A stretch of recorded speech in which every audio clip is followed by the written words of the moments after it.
We're back on Smells Like 90s Rock, and not a whole hell of a lot to talk about these days. It's been kind of quiet, which I'll take any day. Unlike in the past when we were talking about Trump every single minute of the day. It's nice to not have to deal with that on a daily.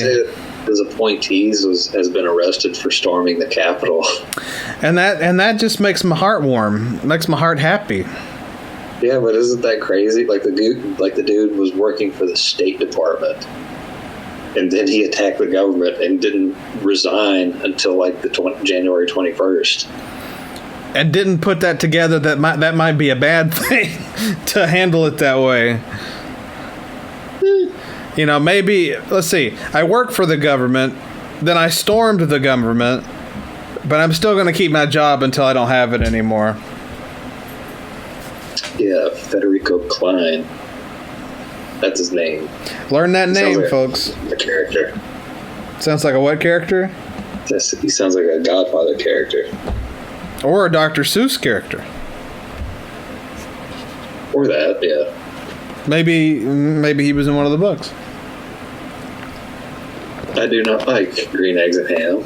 I do not like them, Federico Klein.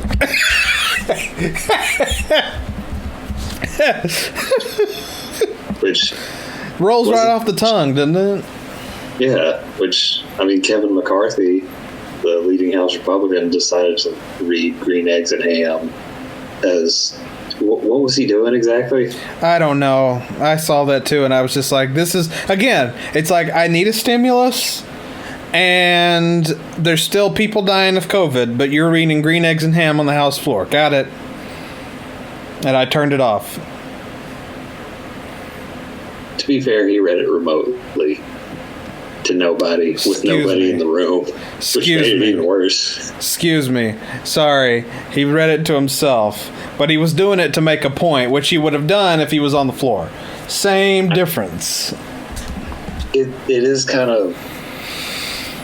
It really makes you mad in the sense that it's economic relief and he's just kind of stalling by reading a Dr. Seuss book. But at the same time, you kind of have to relish just the moment that, like, at one point in time, the leading House Republican got in a room by himself, sat in front of a webcam, and just read Green Eggs and Ham.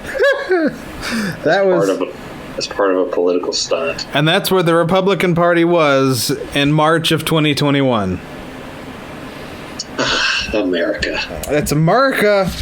We need our freedom. We deserve to have Dr. Seuss, Lola Bunny Boobs, and all the Pepe Le Pew we can stand. That's America. Yeah, I'm sure he had like a free Pepe pen on his lapel or something. Oh no. You're giving me an idea. Maybe we should make bumper stickers that say Free Pepe. I feel like Sheila would definitely object to that. Oh no, she would love it. She'd be all about it. I'm in the camp that is just really stupid and let's not entertain it more than is necessary. Well, I mean, exactly. Because I think the whole Pepe Le Pew thing, I get it. But it's like, we can move on now? We really didn't need to worry about it. There's still, cops getting away with murder out there. There's still, injustice. There's still COVID. But we're worried about Pepe Le Pew, Lola Bunny Boobs, and Dr. Seuss. On both ends. What else is there to talk about? Not much. I mean... I feel like we're back to like a normal news cycle. We are. Not like this crazy maddening thing anymore.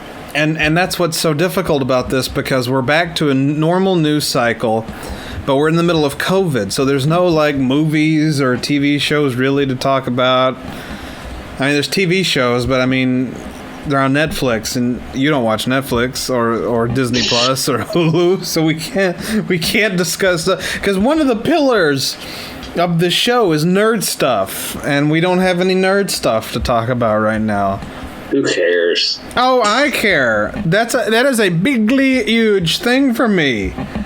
I mean, I'll sit here and talk about my Power Rangers action figures, which I am very proud of, I might add. I have no qualms about talking about my Power Rangers action figures. I know you don't.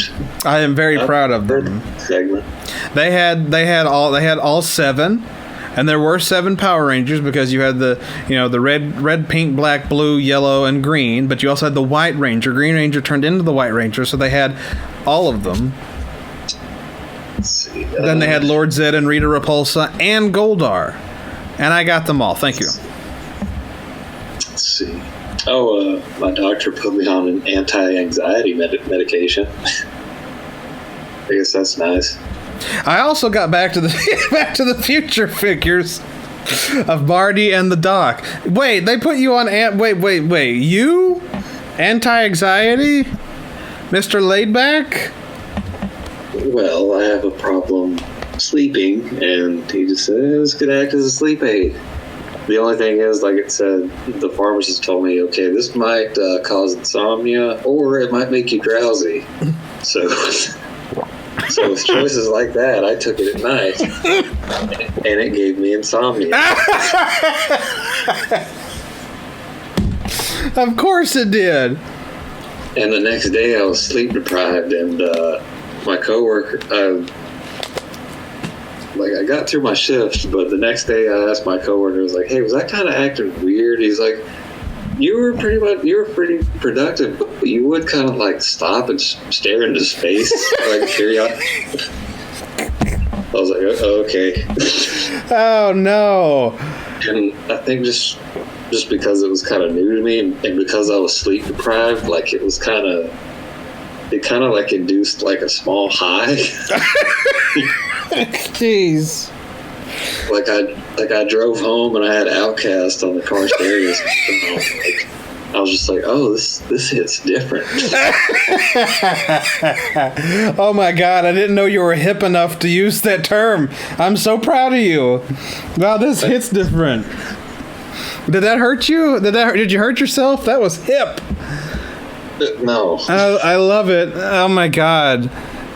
So he gave you a 50-50, a pill that had a 50-50 shot. You could sleep. That's the wrong one. That's right. You could sleep, or you could never sleep again. So, you're playing Survivor, the real game now. I started taking it in the morning, so now I feel normal. Okay. So, but are you sleeping now? Not really any better, but I guess the moods are a little bit better.